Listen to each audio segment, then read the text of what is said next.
Steven Universe is an animated series that premiered on Cartoon Network all the way back in 2013. The show ran until January of 2019 with a total of 5 seasons. It then got a movie and an extra epilogue series, but the original Steven Universe series has now been over for 5.5 years. And if you know me even a little bit, you know that this is my favorite show of all time. I've not really made a secret of it, but it's also no secret that this show has been pretty divisive. It's the kind of show that people either love or hate. There's very little in between. And I've always thought the hate for this show was insanely unwarranted. But then I started thinking, I haven't actually watched the show all the way through since it ended. Am I the biased one? Do I even like this show? I mean, I'm a very different person now than when I started watching the show in 2017. I was 21 then. I'm 28 now. Ugh. Well, now I've kind of freaked myself out. I have to know. So I did it. I sat down and rewatched Steven Universe front to back for the first time ever to challenge my biases and see if I even like the show in the first place. But first, I want to give a huge shout out to today's sponsor, Waltz and Jam. And this is a fun one. Waltz and Jam is a new and upcoming adventure game from Flyway Games. You play as Waltz, a little ghost kid who's just a pure soul, with their adorable puppy Jam. It's similar to some classic action-adventure games from back when I was a kid. Waltz and Jam has you taking control of our adorable friends as you run around, battle enemies, solve puzzles, and explore beautiful environments. All with a sort of bird's eye overhead perspective and a super cute, unique art style. You're gonna be finding treasures around the world, using Jam's abilities to unlock new paths, and collecting toys to help out with battles and puzzle solving. Like this boxing glove on a spring. Now that's some classic cartoon stuff. I love that. So if you're looking for a fun, adorable, retro-style action-adventure game to sink your teeth into, there will be a free-to-play demo for Waltz and Jam available on Steam, all as part of the Steam Next Fest, which is happening in June of 2024. That is to say, very soon. So if all that sounds cool to you, then you can head down to the very top link in this video's description to wishlist Waltz and Jam on Steam. That'll ensure you get notified when the game's out and ready to purchase. And again, please be sure to check out the free-to-play demo this June during the Steam Next Fest. Thank you so much to Waltz and Jam for sponsoring today's video, and now, back to Steven. So, first off, for this video, I only want to talk about the original show, Steven Universe. The movie and the epilogue series Steven Universe Future are 100% part of the canon and all, but they're also kind of their own thing, and I want to dive more into detail on them in another video. So today, we're keeping it to the original Steven Universe. And if I'm gonna do this, I'm not holding back. We're gonna break this down. And of course, massive spoilers ahead. Here we go! Now you might be thinking, Foafy, haven't you already done a full recap on the story of Steven Universe? And the answer is yes. Obviously, it's my life's work. So I'm not gonna spend a whole lot of time recapping the plot of Steven Universe here. There's a whole other video for that, but for the quickest of context, Steven Universe is a show about aliens and trauma. Okay, maybe that's a bit much.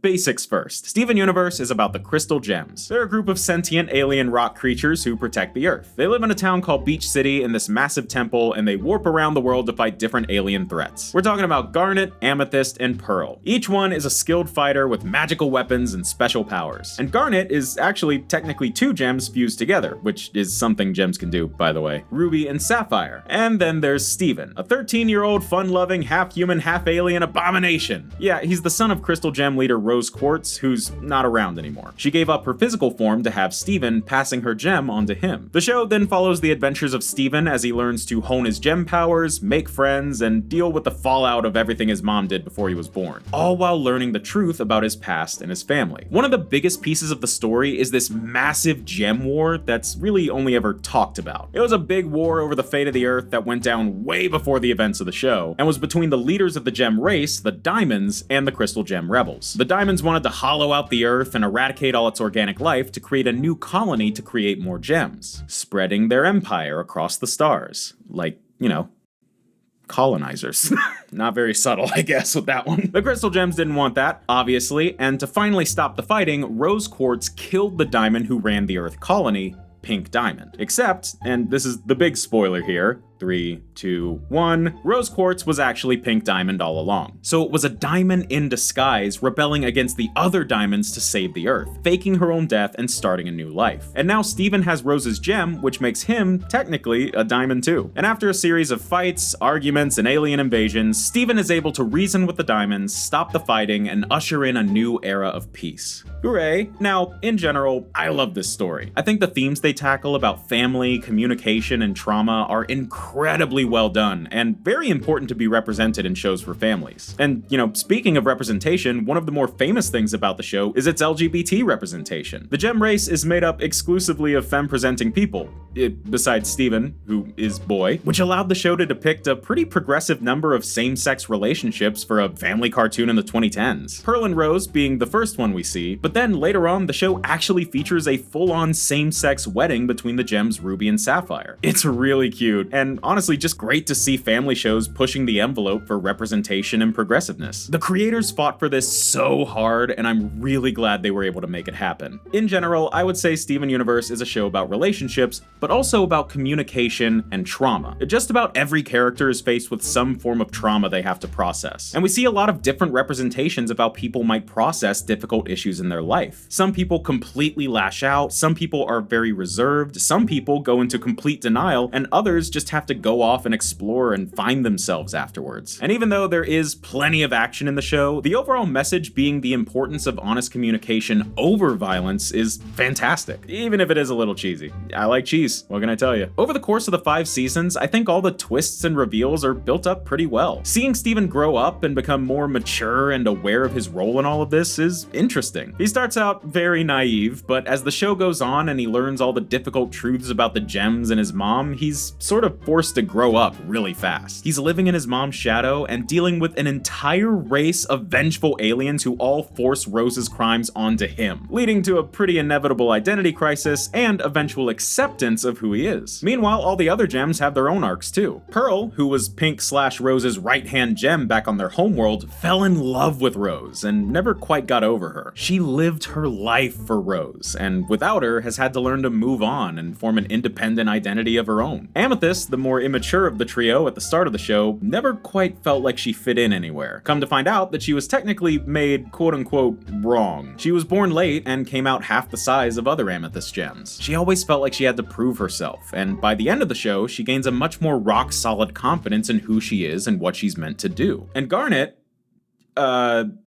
already had all her character development before the show began. Yeah, she's basically just Garnet from start to finish. I like me. But speaking of start to finish, I think this story is great, but it's one hell of a slow burn. It is a pretty common criticism of Steven Universe, but the pacing is just all over the place at times. The show kind of starts with a bit of that season 1 syndrome. When your friend's telling you about a show they love and they say, yeah, season 1's not that great, but once you get past that, the show gets really good. Now, I'm not gonna go that far. Season 1 isn't bad at all. It's just got a bit of a reputation of being lots of filler. And I won't lie, when I was first watching the show back in the day, I found the first season pretty aimless until you reach that final stretch of episodes. But upon rewatching, I was actually impressed at just how much the show utilized pretty much each and every episode to further the world building.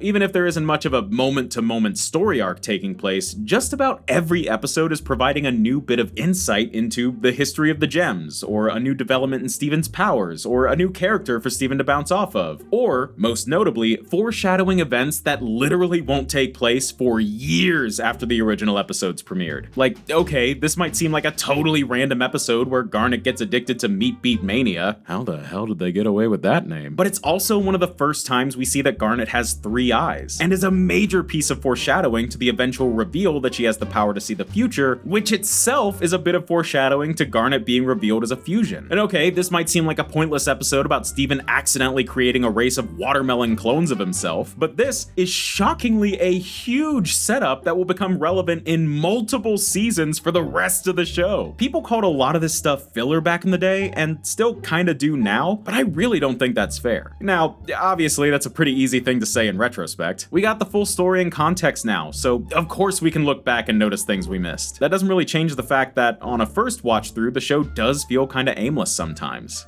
Quote-unquote filler episodes have always been a hot button issue with Steven Universe. For a show about aliens and space wars and generational trauma, there sure are a lot of episodes that focus on a bunch of human characters just kinda doing whatever. For every episode where it feels like the show is laser focused on moving the plot forward, it can feel like there are just as many episodes where nothing of consequence is happening. Now, most of the time I would argue that those are, again, adding to the world building. If the show expects us to care about the fate of Beach City, we gotta spend some time there. Meet the people. Say hi to the neighbors. The bigger problem is the pacing of it all. You know, a perfect example of this is what, to me, is the peak of the series, the cluster arc, and what happens immediately afterwards. Now, this all starts midway through season 2 as one of the show's running villains, Peridot, reluctantly teams up with the Crystal Gems to stop this massive geoweapon called the Cluster threatening to destroy the world. So the group all move out to this barn and start working on a plan to save the planet. During this stretch of episodes, the show is solely focused on just following the Gems' efforts to stop the Cluster, and more importantly, the gradual redemption arc of Peridot. So for the last third of the season, even moving into season 3, this is just the show. There's no Beach City episodes, no time spent on unrelated human characters, the mayor, the pizza place, or anything like that. It's just the Gems all working towards one time-sensitive goal. There's a grand total of 2 episodes during this arc that aren't directly related to forwarding that goal, and are both meant to just be moments of respite for Steven's birthday. Other than that, it's all about the Cluster for nearly a dozen episodes straight. But after the Cluster is dealt with, things just sorta scatter, and they never really quite reach that same level of consistency again. The show sort of becomes aimless again as the main goals become more abstract, like finding out where the villain Jasper went, or helping this gem, Lapis, recover from a traumatic event and get used to life on Earth, etc., etc. All very important storylines that really add to the themes that I was talking about before with trauma, and they all lead to great episodes. But the show just loses the momentum it was running with and never really gets it back, to be honest. A lot of things are happening, but they feel more like one-off stories and dominoes being set up while we wait for the next big goal to work towards, like the Cluster. A couple of seasons later, there's this big story arc about Steven's dad being abducted by the Diamonds and kept in a human zoo. This is treated like a big deal by the show, but the entire arc only lasts like 5 episodes before it's over and we're back to slice of life stuff, sort of aimlessly wandering around waiting for the next big plotline to appear. One of the most important arcs in the show, the one where Steven and his human friend Lars get abducted and brought to Homeworld, is, teased for a couple episodes, but properly starts with the second to last episode of season 4, but then it only lasts for 6 episodes before it's back to Steven helping the mayor and starting a band with his friend Sadie. I like the Beach City episodes, I really do, but by the second half of the series, the way these episodes are paced out really does feel off. I assume this has something to do with the infamous Steven bomb release strategy the show had for a while, where the show would disappear for months on end and then randomly they'd pick a week and drop a new episode every single day, and then it was right back to months of Steven drought. I have to imagine that that's why a lot of these later story arcs only last 5 or 6 episodes before we get, 5 or 6 episodes of a breather. And that's really my issue here. I don't have any real problems with the actual story. No one's motivations or actions feel off to me, none of the twists feel unearned or disappointing to me, and even the moments throughout the story that I found less interesting or more frustrating, I understood where they were coming from and the part they played in the bigger picture. It really is just the pacing. But I will say, one thing I always liked about Steven Universe was just how much the writers thought through everything. So many things that you think don't matter the first time they show up always wind up becoming relevant later.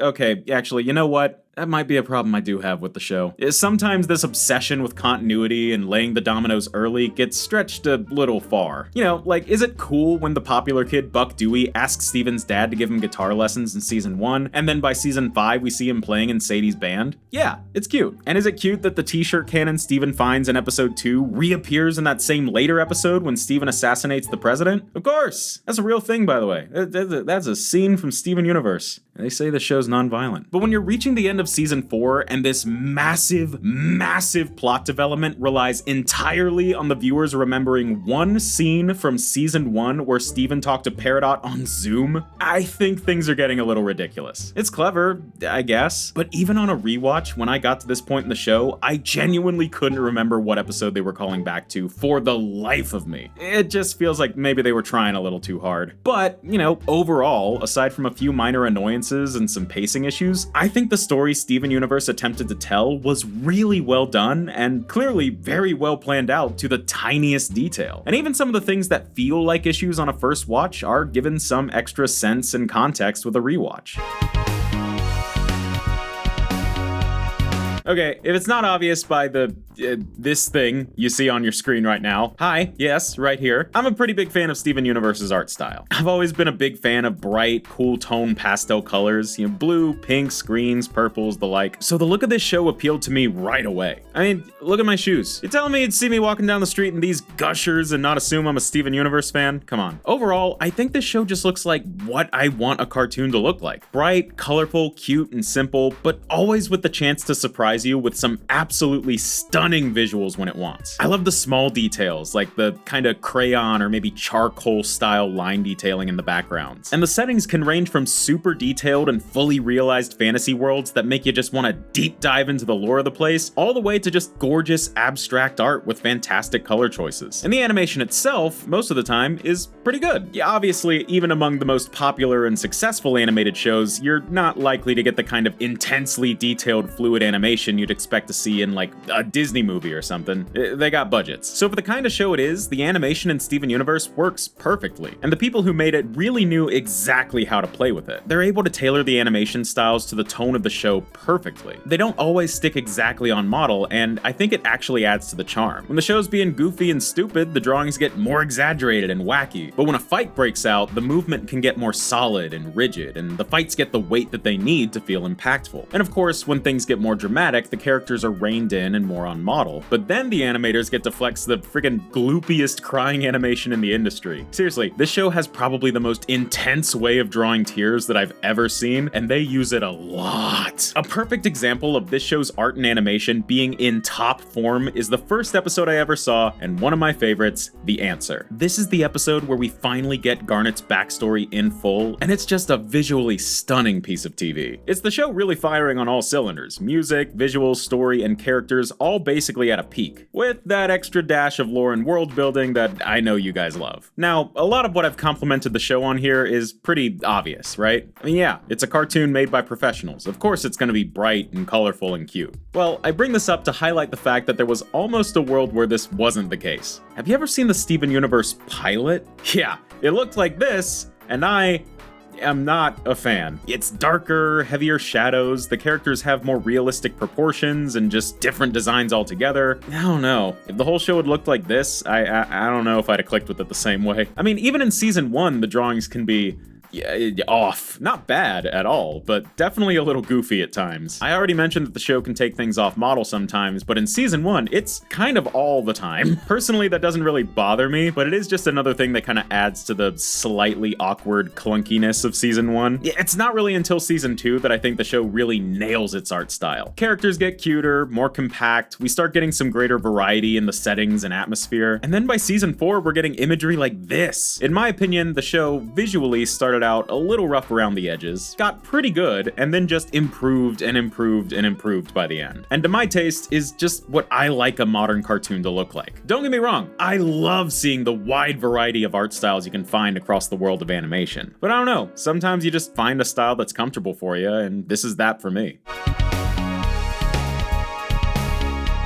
Yeah, but enough about all that. What about the important stuff? What about the vibes? How's this show's vibe? Now, I understand this is maybe getting a little abstract, but to my eye, the vibes of a show is just sort of an amalgamation of its tone. The humor, the drama, the action, things like that. So let's talk about it. First off, the drama in Steven Universe, I think is done pretty dang good. Especially as you get towards the end of the show, things can get really tense. The whole arc where Steven learns the truth about Rose Quartz actually being Pink Diamond is a great example. At the end of a random episode, Steven has a vision dream where he sees Pink Diamond about to be shattered by Pearl, which is obviously misdirecting the audience to think that Pearl killed Pink Diamond. And it's not until the very end of the next episode that we learn the truth. And Pearl's memory of how she and Rose faked Pink's shattering, I think was pulled off flawlessly. When the show wants to be big and dramatic, it can be very intense and heartbreaking. Yeah, obviously, the writing itself is carrying a lot of the weight here. You know, a scene where Steven is nearly killed by a gem who was poofed and hidden away by his mom long before he was born, or a scene where a gem gets corrupted and screams in anguish right before turning into a monster, those present a lot of natural drama with conflicting emotions. But it's how the music shifts to these abrasive, droning synths, sometimes accompanied with these wild whirring noises, almost like something out of Silent Hill, and the absolutely killer performances by all the actors. Those are the things that really elevate the natural drama of the scene to something that really just kicks you in the teeth. But that being said, this is still a family show on Cartoon Network. So basically, anytime the drama reaches a peak, we usually get some kind of lighthearted stuff directly after to break the tension. And while this is totally normal for kids shows, it can get a little distracting the further you get into the series. Like right after Pearl tells Steven the truth about Rose and Pink, the next episode starts with a mostly comedic scene where the gems just sort of freak out about everything. The episode does later get back to the serious stuff, but this happens a few times throughout the series, and it can just get frustrating to see really great drama be undercut for comedy, especially because, for the most part, I don't actually find Steven Universe very funny. Yeah, this part makes me kind of feel bad. I love comedy.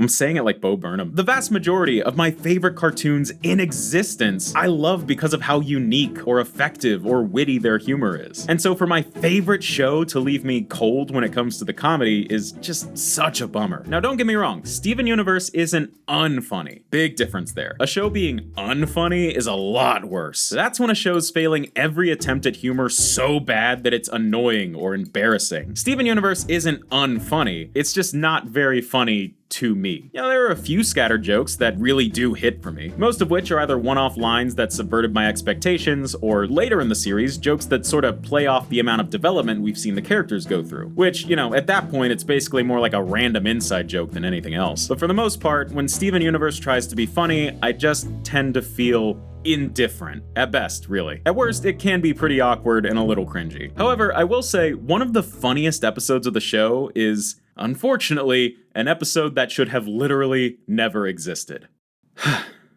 So there's this show called Uncle Grandpa. It was a Cartoon Network series in the early 2010s that, no hate to anyone who worked on it, but I absolutely detest. Legit, I can't put my finger on what it is, but this show just always elicited a visceral negative reaction from me. It's about a guy named Uncle Grandpa, his dinosaur friend Mr. Gus, their giant realistic flying tiger, and the death of comedy, a slice of pizza with sunglasses named Pizza Steve, whose only joke is that he's a slice of pizza with sunglasses named Pizza Steve. At least that's the only joke I remember him having. I refuse to watch this show to confirm. But, it's this wacky, quirky, random, surrealist show that I just remember being pure brain rot stupidity. And not really in the fun or clever way like Billy and Mandy or something. This is a show that I would categorize as legit unfunny, from what I remember. And back at the very start of Steven Universe Season 2, for April Fool's Day, Steven Universe and Uncle Grandpa did a crossover. Hooray! And despite my long-running hatred for Uncle Grandpa, this is actually a fun episode. Not really because of anything the Uncle Grandpa characters do. I think Uncle Grandpa got like a couple decent lines, but, Pizza Steve still makes me want to break a man's legs. A second joke! No, the comedy here comes from putting these absolutely chaotic characters into the much more grounded world of Steven Universe. Weird that the world with aliens and sentient rocks is the more grounded one here, but, whatever. And focusing on how the crystal gems react to such an agent of chaos infiltrating their world. This episode is saved by Garnet, Amethyst, and Pearl. Pearl absolutely loses her mind, providing a really good showcase for how fun and exaggerated the drawings can get when they want to hammer in a joke. Plus, Garnet just straight up breaks the fourth wall, and, savior of our time, Amethyst murders Pizza Steve.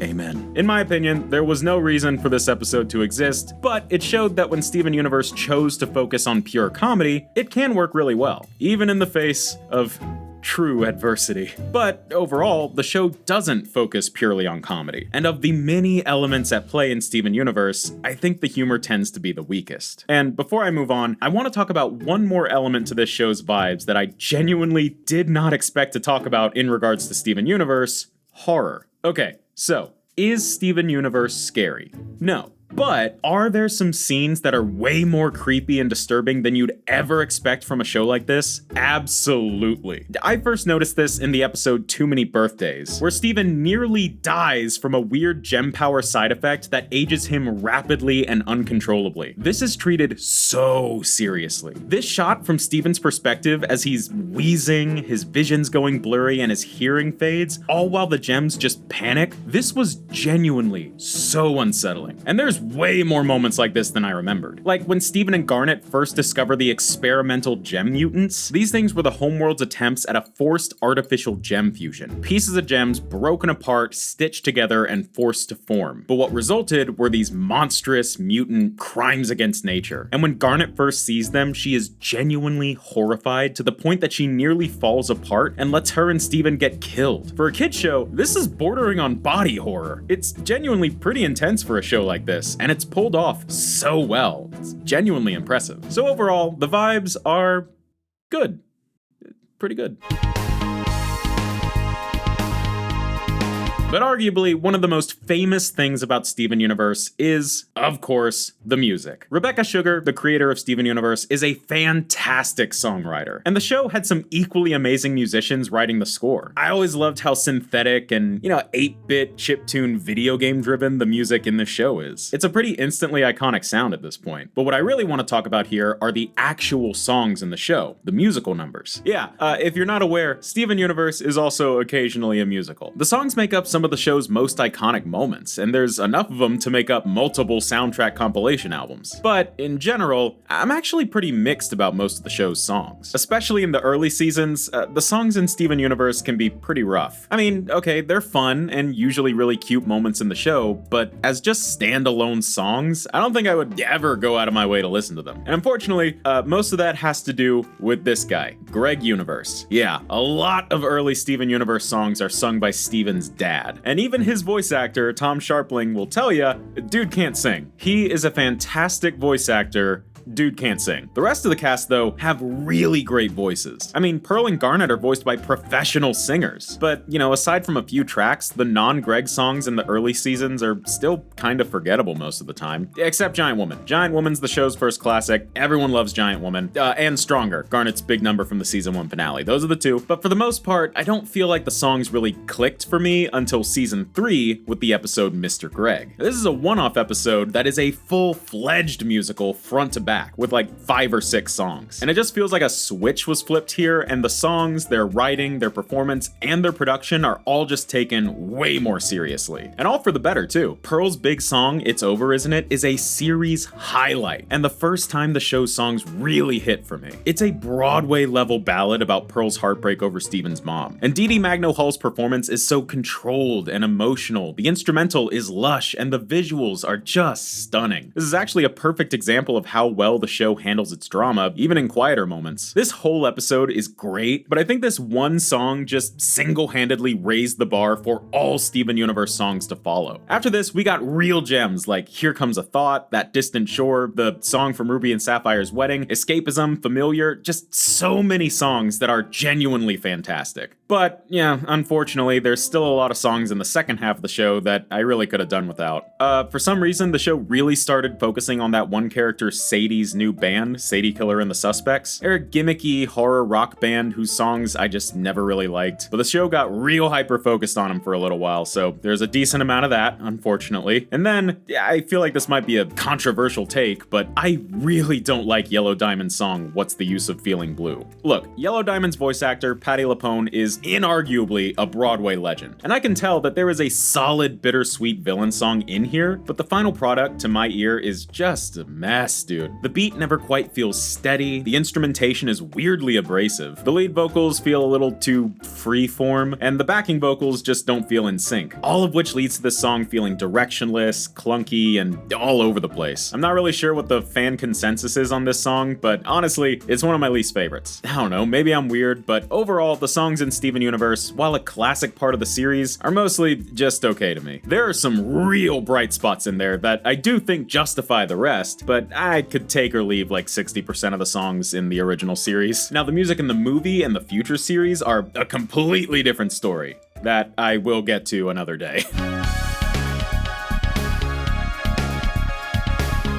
So what's everyone's problem? Why has Steven Universe been so incredibly controversial and hated over the last decade when, ultimately, it seems pretty well made and harmless? Maybe this is getting a little bit too hot-takey, but I think it comes down to two major things that are really prominent on the internet at large: fandom bias and bad faith criticism. Look, if you don't like Steven Universe, that's fine. I can understand it even. I don't like macaroni and cheese, even though it's one of the most beloved foods of all time. It's a texture thing. This is gloopy, weird. And even though Steven Universe is one of my favorite shows, I totally understand why someone wouldn't like it. My dad couldn't stand it. But this intense, visceral hatred of the show that I've seen pop up over the years has just always baffled me. And honestly, while I 100% welcome criticism of the media that I love, I think a lot of this hate towards the show itself is kinda unwarranted. First, you got what I've been calling fandom bias, which I think is pretty simple. There's a lot of people who form an inherent disdain for a show, movie, game, musical artist, or whatever solely because they find the fandom annoying or problematic. This is actually really common across all media. I don't really interact with fandom spaces myself, but coincidentally, a lot of my favorite things have been cursed by this kind of fandom bias. Steven Universe is maybe the biggest one, but I'm also a big fan of K-pop, emo music, Five Nights at Freddy's, Sonic the Hedgehog, and a ton of big YouTube channels. All of which are things that people will just write off, put down, or outright hate on, due mostly to the preconceived notions of the fandom that surrounds them. Even though the media itself is home to some really impressive stuff if they,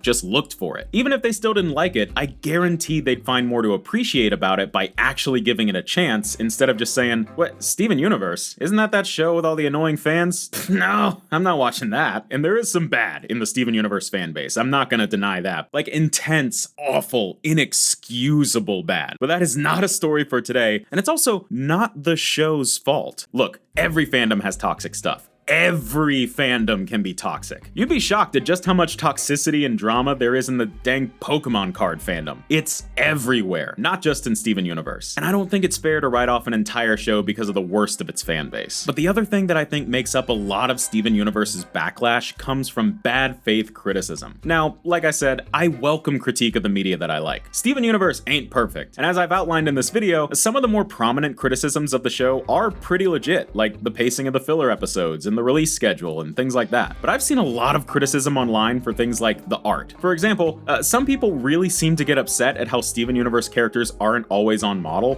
Sometimes Peridot is taller than Steven, sometimes she's not. Sometimes Steven is 3 feet tall, sometimes he's 3 inches tall. The character art isn't always consistent. And I've seen a number of people floating this criticism around to say the show is bad or lazy. And can I just say I don't care? I really couldn't give a flying... how do I say this without swearing? Shit, if the characters are a little differently sized sometimes. Even if I notice it and I find it strange, it doesn't affect my enjoyment of the show in the slightest. And personally, it's just one of those things that I can't see how that is the thing that makes it impossible for you to enjoy a show. I know I talked about the awkward season 1 drawings earlier, but even if I do find those goofy or awkward, it's still part of the charm to me. It never made the show bad. Again, maybe I'm getting a little bit spicy, but if this is enough to make you call the show bad, then you probably were never gonna like the show to begin with. And that's okay. I don't know, it just feels like nitpicky, bad faith criticism, which in my opinion is what makes up the majority of the real vitriolic hate towards Steven Universe. Now I understand that I'm biased, but even trying to remove my personal opinion from the equation, I just don't think criticisms like this hold much water when it comes to the overall quality of the show. There's a lot of other critiques of the show like this, some that are maybe a little bit more valid, some that are way less valid, but honestly, this video is long enough, and I'm not about to compile a list of viral tweets and Tumblr posts just to say the same thing over and over again. The bottom line, if your criticism of a cartoon boils down to calling the animators and artists lazy, you're probably acting in bad faith. And it's okay to just not like a show because you don't like it. That's my take on it anyway. So whatever, I've been yapping for a while now, a whole 33 minutes. And to avoid getting any deeper into the weeds as I already am, I feel like I just need to ask the question. Now that I've rewatched the series from front to back and really solidified my thoughts, do I actually like Steven Universe? Yeah. Duh.